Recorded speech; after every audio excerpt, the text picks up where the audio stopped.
Good morning, good morning, good morning. Hi y'all. Long time no video. Sorry. Fruit fly, sorry. So good morning, hi. It's been some time. It's been a lot going on and I apologize. Haven't been in a good brain space. Have been busy, have been a workaholic. This is everybody's shocked face, I'm sure. Anywho, this morning's coffee is Green Mountain Cinnamon Sugar Cookie, because it is that time of year. I have to try getting myself into the holiday spirit. Anywho, happy belated Thanksgiving to everybody who celebrates. I know it's a little bit of time past, but happy Diwali. Ramadan is coming around the corner. Christmas is coming up very fast, faster than I expected. Anyway, so cinnamon sugar cookie. I was inspired because my mom and my sister were sending out pictures of them making our Janak Christmas cookies, the sugar cookie recipe that we make all of the time. They are delightful. I'm not a big cookie person, and I definitely do not like cookies that are crunchy, and my mom and dad's sugar cookies are just, they're so good. They are soft, and they are sugary, and they are tasty, and they're delicious. So I stocked up on some holiday coffees, and so cinnamon sugar cookie. I put a little bit of just oat sweet creamer in it, and that was that.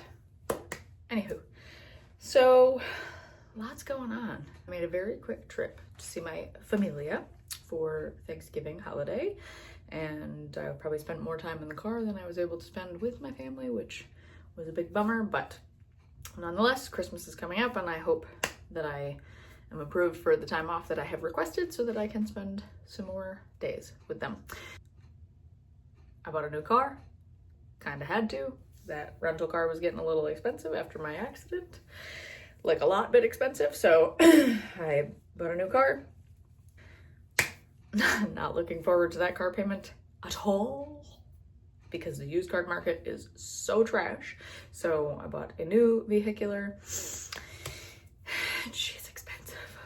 But anyway, it is nice to have my own vehicle again. It's nice to just have that stability. So yeah. That's nice. That's a big update. Luna went on her first road trip in the new vehicular. Well, not her first road trip with me, period, but went on her first road trip in the new car, and she did pretty good. I'm not gonna lie. I was expecting her to be quite a bit more restless, and she did pretty good, but probably helped that I had like the little seatbelt strap that hooked into the seatbelt buckle itself and then clipped to her harness. So she was kind of trapped. She couldn't really, she couldn't go very far. I had to do the same thing for Sydney because Sydney does like to ride in my lap when I drive. And for a drive that long, I was like, yeah, that's not a good idea. So they both had their own seat. Luna had the whole back seat, put in the big like canopy seat cover, brought her big bed, and then hooked her to the seatbelt clipper thingy. And I mean, she had some room to like move back and forth. She could still like perch up on, sorry, I just had like a little moment. She perched up on the window still, and she was still able to kind of like peek over the little canopy thing over the center console and look up at me longingly like, why can't I be in the front seat? But because she's a big baby and she's very active and lots of energy, so I thought it would be safer to have her in the back. Excuse me. And Sydney had the passenger seat with his doggy bed and clipped in, and he was very unhappy about being clipped in. He was mad at me. Anywho, so that was that. So Thanksgiving happened already, came and went very quickly. Family put up their Christmas tree, which was, you know, kind of sad in its own way because they're also in a rental, so they cannot have a real Christmas tree, as am I in a rental and cannot have a real Christmas tree, which is a very big bummer because we always have a real Christmas tree. However, my sister bought a 12-foot tall fake tree. It is large and in charge. It is narrow. It's like 4 feet wide. It's widest diameter, but it is 12 feet tall and fits in their foyer cathedral ceilings just fine. So that was fun. So we had on Thanksgiving Day, we decorated the tree, and that was kind of nice. Anyhoodle. So what else? I have a vacation coming up that I am desperately looking forward to. I have been working nonstop, a lot, trying to kind of prepare for these big bills coming up and the holiday and my new car payment coming up. So I've been working a lot, and unfortunately the last maybe a week or so, work has been slow at one of the places that I work, so money hasn't been all that great. So just grinding.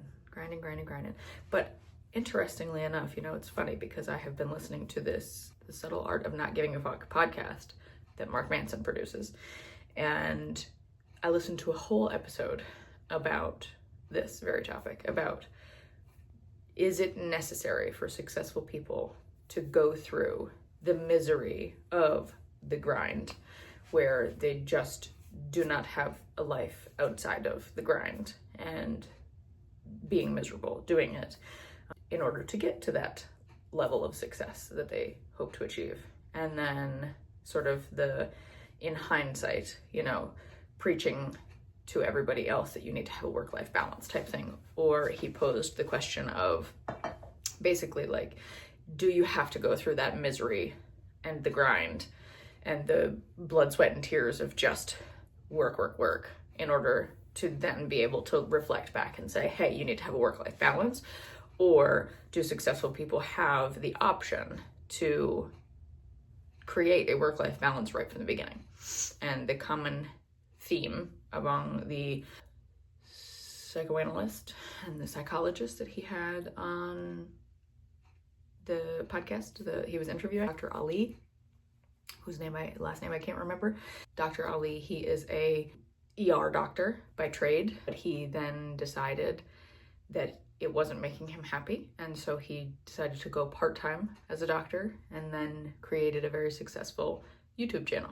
So he does part-time doctoring and 3/4 time YouTubing, and he basically said that he's from the UK, so he did 6 years of medical school to get his doctorate, and he said it was just making him so unhappy to have to work 80 hours a week and pick up shifts in the ER and to be at that level of success that he wanted, but it was just making him so unhappy. And he realized that doing this part-time YouTube channel that he was doing was making him so much happier, and his YouTube channel was dedicated to basically teaching medical students how to make medical school more fun, how to make their education more fun and how to find clever ways to learn the material so that it stuck with them forever.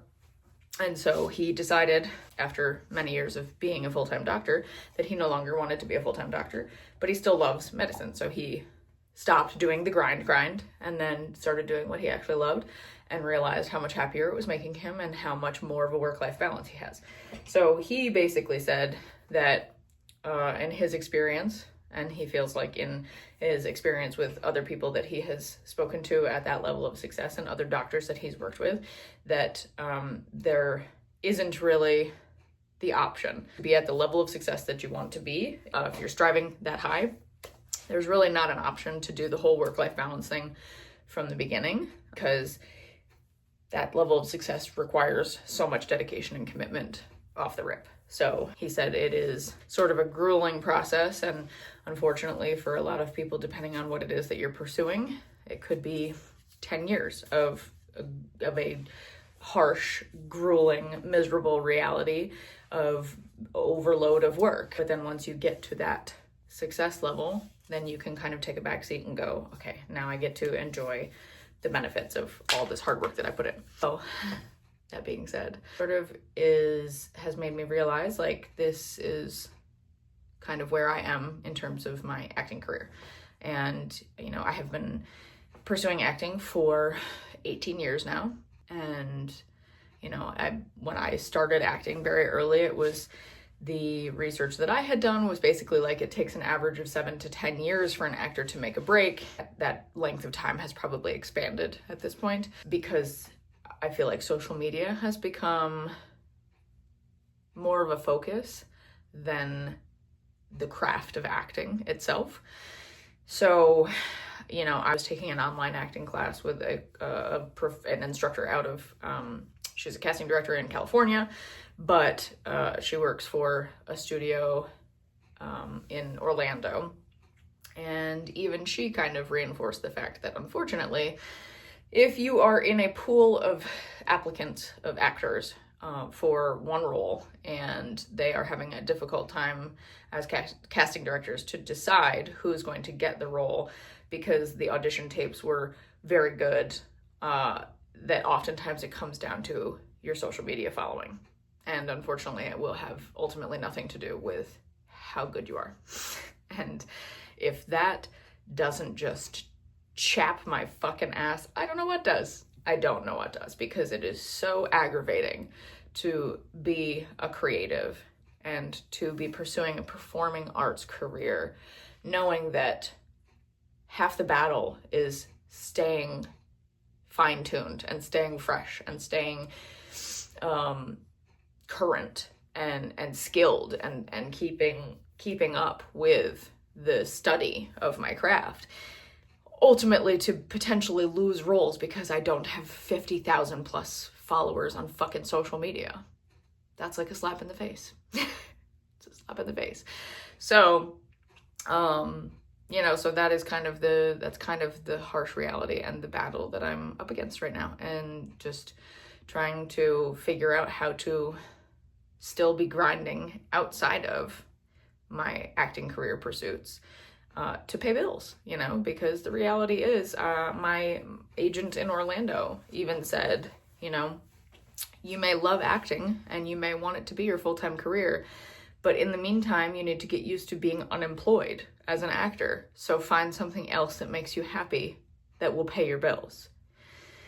And it's not necessarily about, I've learned this because, you know, now I'm in my late 30s, I've learned this over time, is that it's not necessarily about what has made me happy.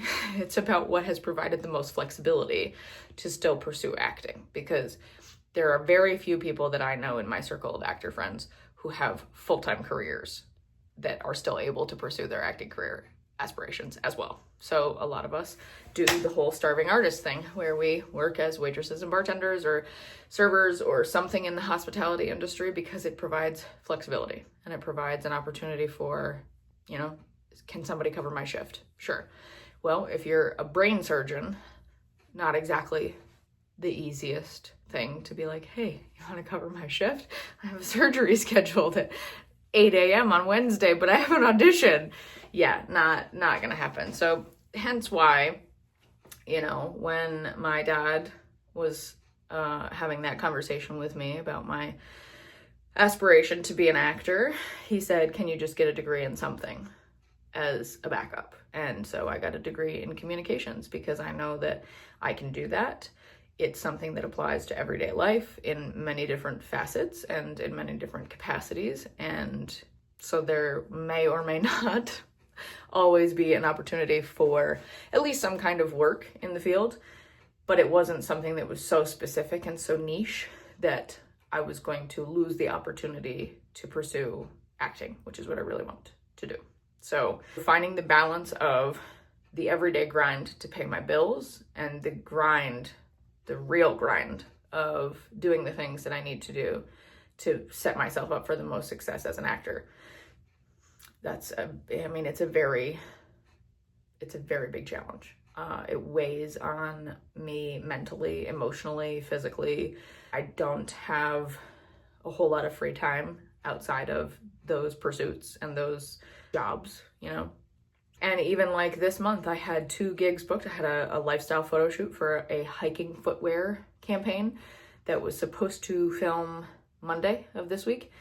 And I got cast for it a week ago and it canceled 2 days later. And then I was cast for a movie in one scene of a movie that was supposed to film next Wednesday for a night scene for maybe like 7 or 8 hours probably would have taken. I got cast for that over a month ago, and about a week and a half ago that canceled. So you know, it's like, you just never know. Like, it's a constant battle of, like, you know, the audition process, the submission process, the making sure that your materials are up to date, the making sure that you have referrals if you need them type of thing, and still making sure that you're getting enough sleep and drinking enough water, for fuck's sake, you know, like, yikes. So yeah, do I encourage people to pursue the performance arts as a full-time career? I mean, not really, honestly, like, because you have to love it, you have to live it, you have to want it. And I do all of those things. And it's not something that I take very lightly, but it is something that has certainly its challenges, for sure. But again, that being said, I had new headshots done about 3 weeks ago.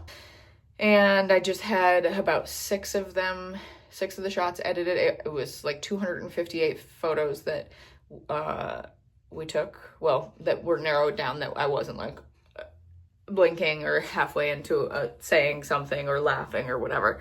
And I narrowed it down to about 31 or 32 of my favorites, and then had my photographer edit 6 of them that I thought was going to be a good variety for my portfolio. And then after getting some feedback from other creatives, I asked for another 4 to be edited. So I should have 10 total new photos ready to roll in the next week. He was very fast with it, so I don't imagine it'll even take that long. And then I can be rocking and rolling. I did do not a huge rebrand, but like a little bit of a rebrand, just because I have my nose pierced. I have a tattoo on my arm that you can see. So I dyed my hair black, you know. So I wanted to do things a little bit differently. So I did some shots that were a little more edgy, a little bit more variety in them. Not all of them quite so commercial. I still have a couple of really nice commercial shots, but I have a couple of that are a little bit more like, you know, which is exactly what I was going for. So I'm excited. I was very saddened by the fact that these 2 gigs that I had booked for this month canceled. So I'm looking forward to submitting myself for like 87,000 jobs that hopefully will be coming up in the future. We shall say. What else? Oh, so I bought some plants. My sister Christine is gonna be like, but yeah, I was feeling a little sad and down yesterday, the last couple of days. So treated myself to some plants. Found a lady on Facebook Marketplace who was very lovely, and she did a really lovely job with some starter plants. So I bought a little, dropped my coleus. So I bought some starter plants. She did a really beautiful job. So I have a little variety. I got 2 little starter aloes, which my sister killed my aloe plant. I'm not bitter at all. I had a humongous aloe plant that I had started from very, very tiny when I was living in New York, and when I moved to Virginia for a short time last year. She killed my aloe plant. So starting over, Christine, and you're gonna like it. So I have 2 starter aloe plants, which I'm quite excited for because these actually look like really very healthy starters. So that's very nice. I have 2 of these very beautiful starters. These are like babies too, but they're humongous. These are called coleus, but they're just like greenery, but I think they're very pretty. I like the variegated colors in the leaves. So I got 2 of those because these will get large. And then these are so pretty. I love these. I'm not a big pink girl, but I quite like these Tradescantia. These are called Tradescantia nanukes. They are pink and green variegated leaves, and they will get also quite big. They will get tall. They will spread. So I have this one kind of bigger pot that has quite a few. Let's see, 1, 2, 3, 4. There are 5 starters in here. This one big one on the back side, and then there are 5 little ones. So I can also separate those and put them in individual planters eventually, and then they will all have their own little houses to grow in. But for now, they will stay in the one big pot for a bit. I am going on vacation soon, so I'm just gonna leave them in the box and put them under a grow light so that they get some sustenance and all the little what is it, chlorophyll that photosynthesis that they need to produce their own sugar and survive and thrive, you know. So anyhow, I'm excited. I'm a plant lady and I like it. What else? Okay, so really the only other thing that I have been taking note of lately in my environment is, you know, the universe has a very funny way of putting messages in front of you. Well, two things. So I'll tangent off for a hot second. One thing I have noticed is that my intuition is getting good. I will tell you that much. So one of the restaurants that I work at, I have had now 5 instances where I have picked up on energy from people and messages and like things that I would not know about people if they did not, unless they told me. And I have been able to provide readings for people just solely based off of my intuition of their energy. It has been a very cool process for me. My sister was a tarot reader for about 10 years-ish. And so she taught me to read cards and she taught me how to sort of like tap more into my own intuition. And so I have taken that pretty seriously, not as like a career pursuit, but I take it very seriously because, you know, I believe in the universe and I believe that there are reasons why some people are mediums for those messages, you know? And so if I am one of those people that receives messages from the outer world, then why shouldn't I relay those messages? Why shouldn't I share those? So it's been a very interesting process. I have had some very interesting conversations with people at the restaurant that I work at. It's only happened at this one restaurant that I work at. One thing that I have always appreciated, especially working in the restaurant business, is that people tend to tell me their life stories right off the rip and tell me things about themselves that like maybe wouldn't come out in everyday conversation, but they feel comfortable telling me. And so it's been a little bit easier to read people's energy sometimes, but you know, there have been a couple of instances where it just kind of hit me like a ton of bricks, and so I have had the opportunity to sort of relay those messages to people, and so far I've been right.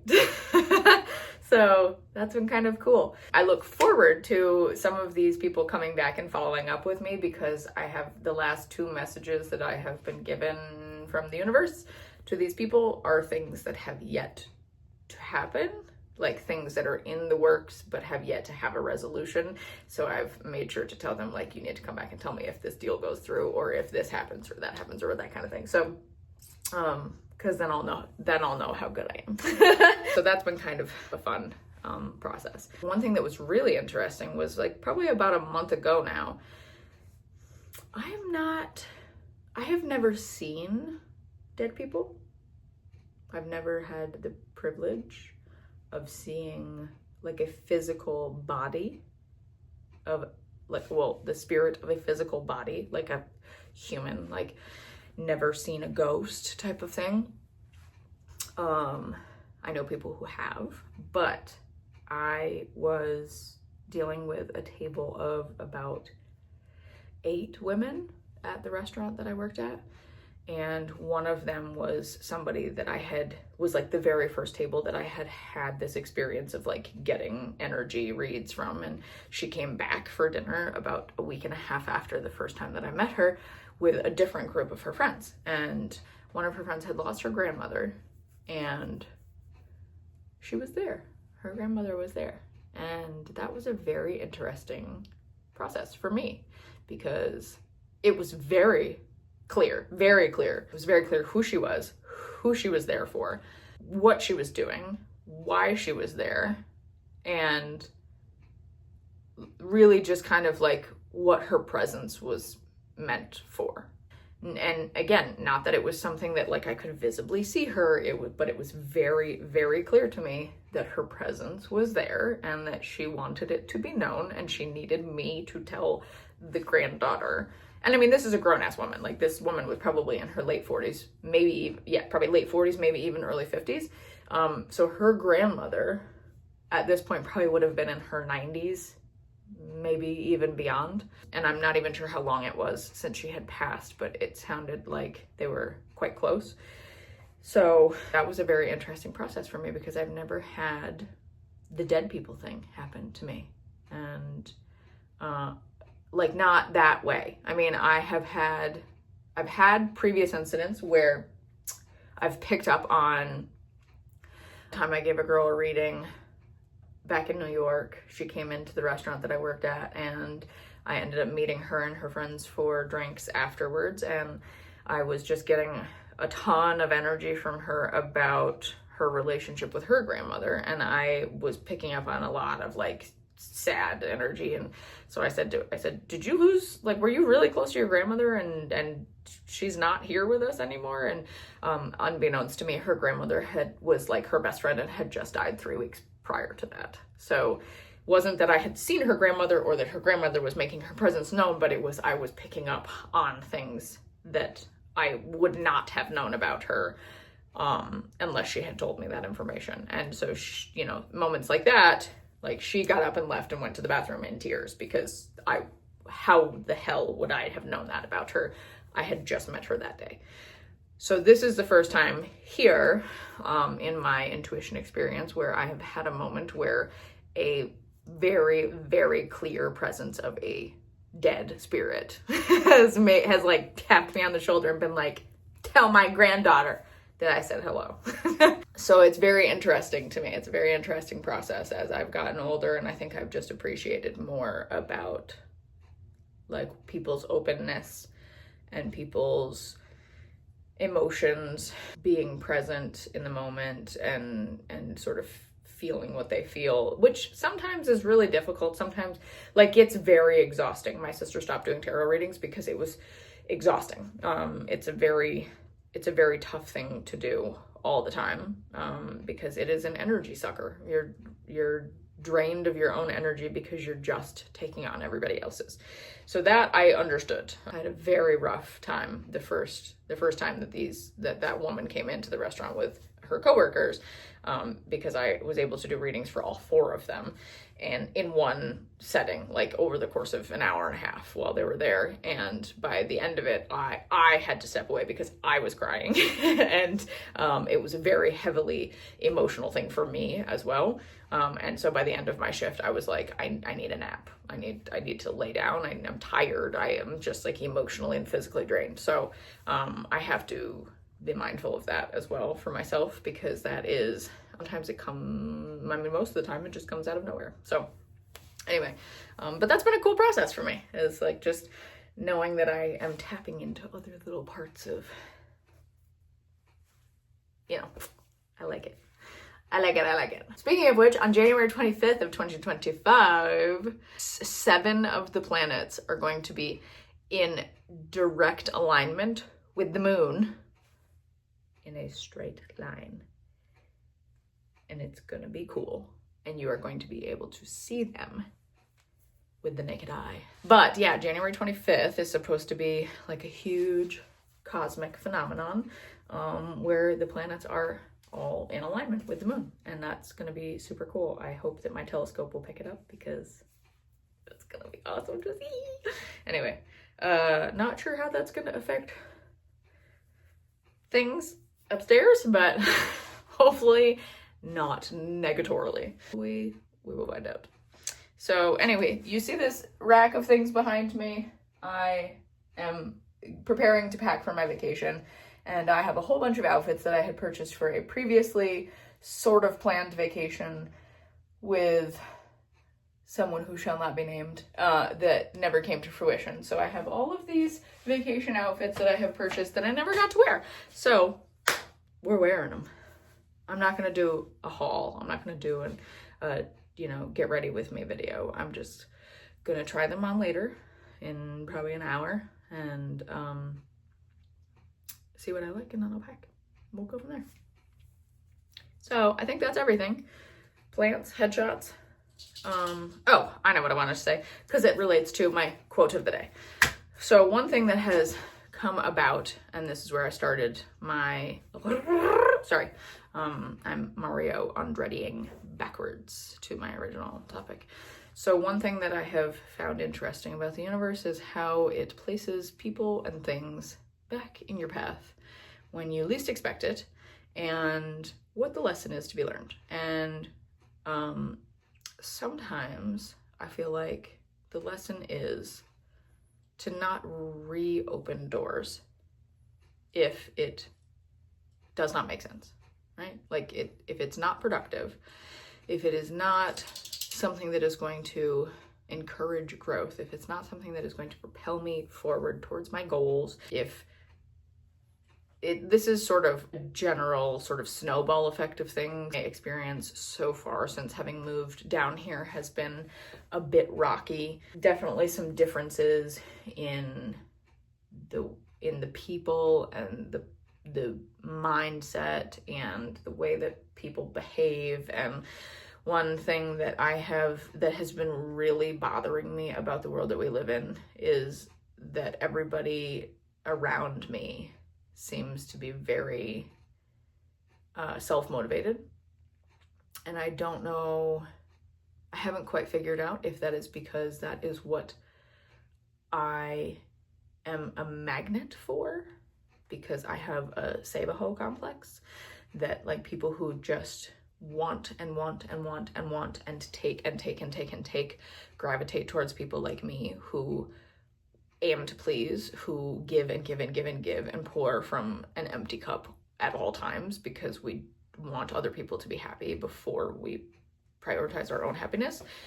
I don't know if that's where it's coming from, or if it's just the world that we live in is just really fucking selfish. And I think it's probably a little bit of both, but I have experienced this in my personal life, in my professional life. I have had some challenges with my work, and just experiencing that people are so very self-centered and so very self-motivated, and that nobody really gives a flying fuck about anybody but themselves anymore.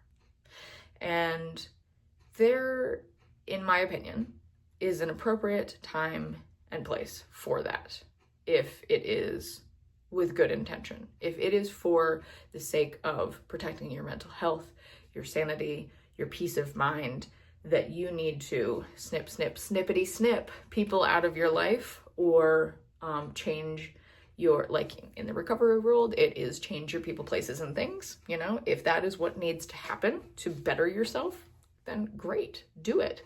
Because you cannot expect a different result by staying in the same complacent, stagnant state of being that you are, or environment that you are. So I have had to make a lot of changes to my social circle, to my relationships, to what motivates me, to how I extend myself, and having to learn that it's okay to prioritize myself before I prioritize other people, but in a way that is not selfish, but rather out of self-preservation.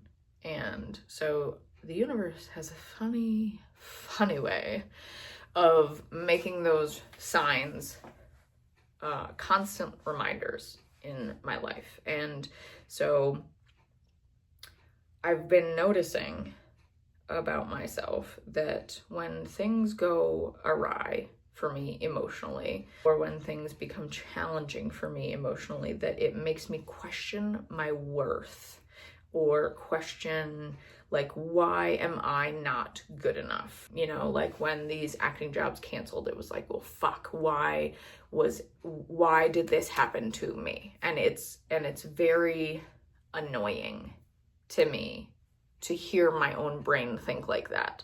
Like, woe is me, woe is me. Like, I hate that shit. I hate that shit. Because it is so self-centered. It's such a self-centered way of thinking, is that it probably had nothing to fucking do with me. But maybe the little insecure girl inside of me, for whatever reason, because I think that it doesn't matter, like I'm a relatively confident person in most scenarios, but as an everyday human being, there are definitely times where I get super insecure, and I'm not afraid to admit that. I'm very sensitive. I have my moments where I'm really insecure, because I think that when things get challenging, it makes me question, what did I do wrong? What could I have done differently? Because I am terrified of failure. I'm terrified of failure. And I have such high expectations for my own goals and my own success that failure is like not an option. And it's really a scary thought for me. So when things don't work out in any capacity, friendships, relationships, career stuff, my waitressing job, for fuck's sake, like anything minimal, like making my cup of coffee and I spilled it, like, you know, that can be a fucking travesty first thing in the morning for me, because it just is something that will like uproot my whole mental for a hot second, you know. And I have had to work really hard at reining it in, you know. But there have been too many instances in the last like 2 weeks where people have come back into my life, where the same people have been constantly chirping in my life. Just the negativity is really like that. I have had to try really hard to work to tune that out, because the lesson is that other people's negativity is a reflection of their insecurities or their lack of healing. It is not a reflection of my worth. And I understand more now about myself that my reactivity, my sort of snippiness, my aggressiveness in my responses, my anger lately, is because I'm really angry at the world that my dad died. I'm really angry about it. And that has been a big slap in the face, like reality check for me, is like when I have a very angry or aggressive reaction to something, it really has nothing to fucking do with whatever that situation is, whatever the result of that situation is. It's because I'm really fucking angry deep down inside that I don't have my dad. And so while I am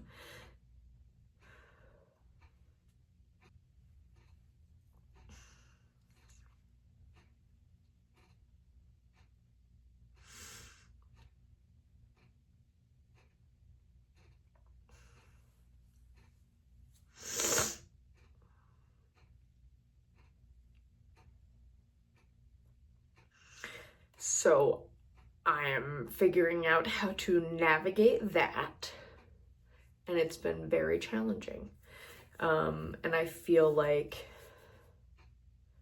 the universe putting in my path like people and circumstances and situations where it forces me to realize that, like, you know, normally isolation is not a really good thing for me, but perhaps if there are people in my environment, if there are situations in my world, in my immediate surroundings, that are really causing me to question my value, to question my worth, that what I need to do is step back from them and maybe isolate myself from those people, places, and things, because at the end of the day, it really has nothing to do with how worthy I am.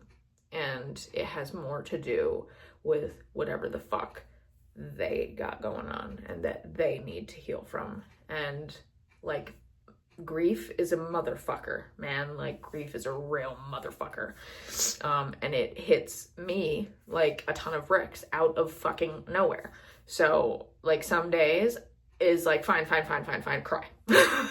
Like, you know, it's like, and like I went to work yesterday, I was at work yesterday, and the PM shift bartender came on and asked me like, oh, hey, how are you today, Rachel? And I was like, me, like, I'm fucking here, you know, whatever. And he was like, whoa, like, are you all right? Because normally you're the breath of fresh air. Like, you're the bubble of positivity for all of us.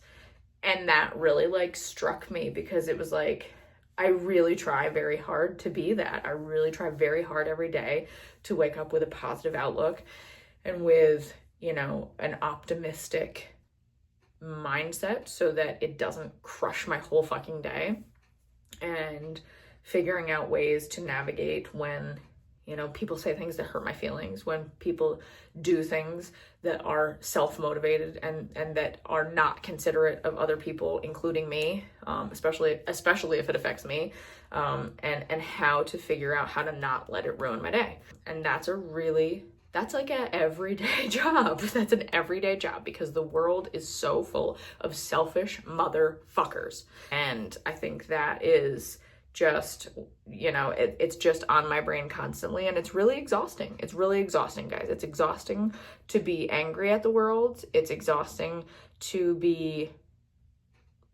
feel reminded sometimes of like moments when I felt not good enough. It's exhausting to feel again in situations, like current situations, like I'm not good enough. And I'm really trying to figure out how to make myself feel good enough, because I don't necessarily need other people's validation. I need my own validation, right? Like, I need my validation. I am good enough for me.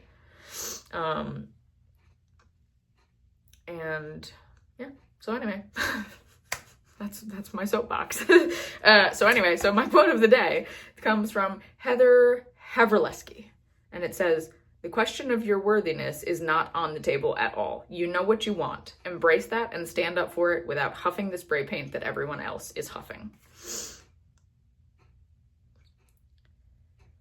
So listen up, motherfuckers. I'm not gonna huff the spray paint that y'all are huffing, because I grew up in a family that encouraged kindness and encouraged people to be open-minded and compassionate. And although my parents were both workaholics on opposite ends of the time of day spectrum, you know, I respected it, because they both worked in fields that were about caring for other people, you know?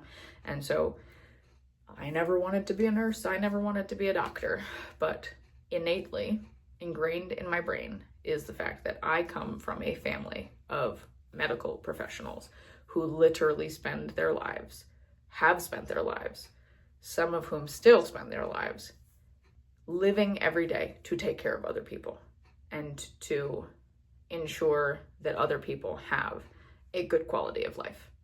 And I am forever grateful for that, because I believe that people could use a lot more of that in the world today. So if you're one of those people out there who's fucking selfish, who is only thinking about yourself and what benefits you, wake the fuck up and maybe stop being a dick, because not everything's about you. They call that narcissism. Okay?